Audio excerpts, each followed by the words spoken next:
On the Mom to Mom Mentoring podcast, we've been covering some pretty heavy topics: loneliness, betrayal, trauma, boundaries on this Monday Mom to Mom moment with me, Misty. I thought I'd lighten it up a little. I want to start with this question. Marvelous Mom, how do you like to be celebrated? I know. Maybe that's not such an easy question. And maybe you're staring at me like most people do with this blank look, thinking, I have no idea. I've never even thought about it. Well, on today's Mom to Mom moment, we're going to answer a listener question that's all about celebration.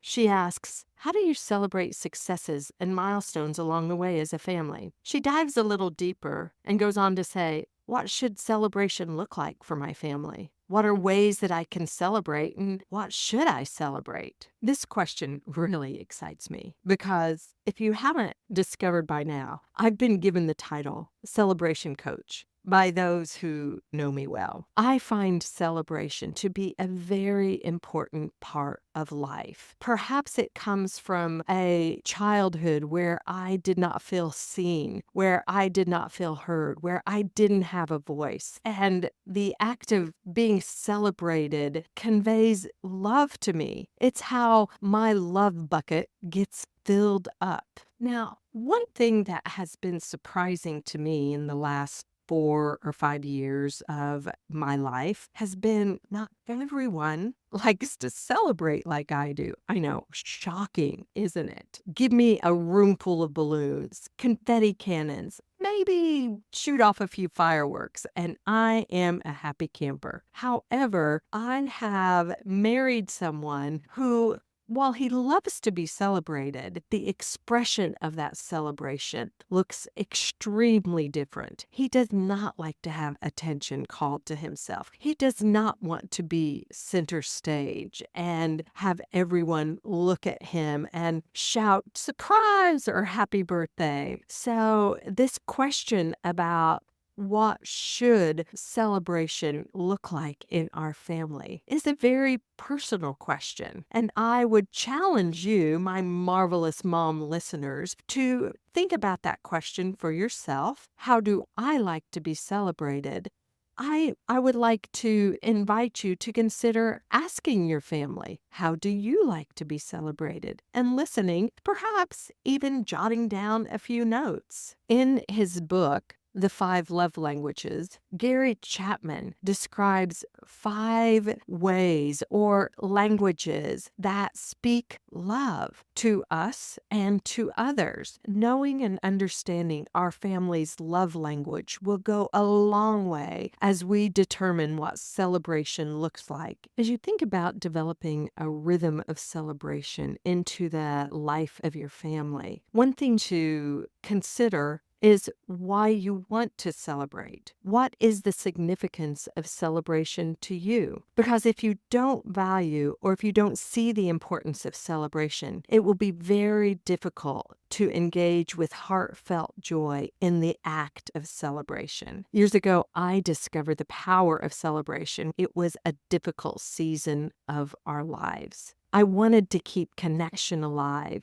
and I really didn't know how to do that. Enter celebration. The act of celebrating became an opportunity for us to connect and to bond, and it created a space for us to make a memory together. You see, incorporating a rhythm of celebration into the fabric of your family builds connection. It enhances or even creates memories. Celebration improves our experiences. It helps others feel seen and valued and touches that deep need we all have to belong. Beloved, celebration can enforce self-confidence in your children. Our celebrations over the years took on many different expressions, from explosive parties to a quiet candlelight dinner with Christopher Elbow chocolate for dessert. I think one of the key elements in how to celebrate is from Chip and Dan Heath's book, The Power of Moments. In this book, The Heaths talk about breaking the script.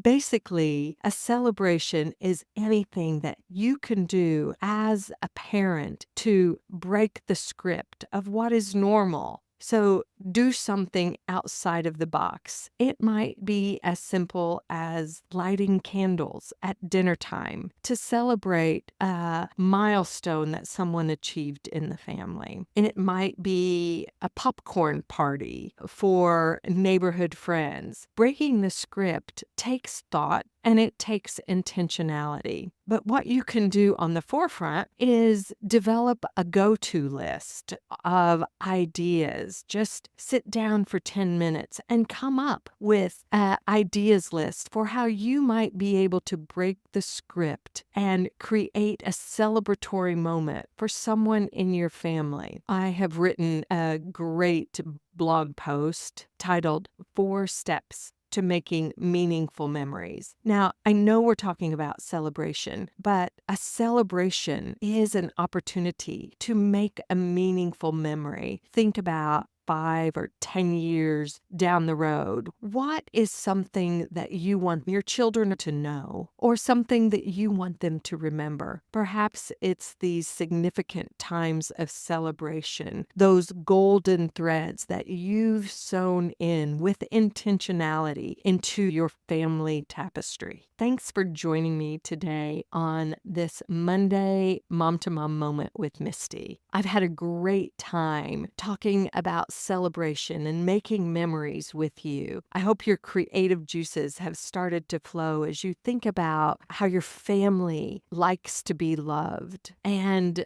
why you want to develop a rhythm of celebration for your family. I've given you tools to look at and questions to think about as you explore the idea of celebration.